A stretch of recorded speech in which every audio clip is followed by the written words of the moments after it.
De vakbonden vieren het actie in Ljouwert voor een nieuwe CAO van Rijksambtenaren. Die zitten zo'n 1 januari 2011 zonder CAO. En dat betekent nevens de vakbonden dat de Rijksambtenaren er in die fjouwer hier flink op achteruit gaan binnen.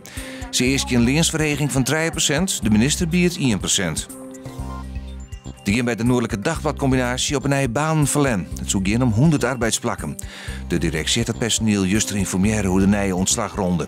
Het is nog net duidelijk wet ontslag en correct vallen. De NDC is uit jouwer van onderhorende Ljouwerte Krant en het Fries Dagblad.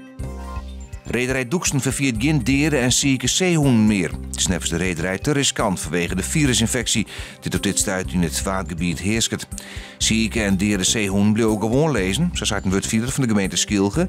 De gemeente waarschuwt het meisken om net onder bisten te komen en hoenden onder lijn te houden.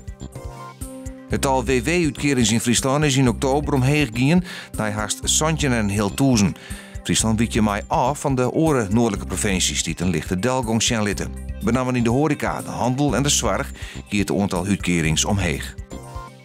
Joen en vannacht flinke opklarings waarbij het ook wollet naar een gratis 1 op 0. Op de meeste plakken frost om de groen en er is kans op mist. Morgen eerst zinnen en droeg, dan nemen de bewolking en de eerste wind daar. Het is maar 7 graden morgen wetterkoud.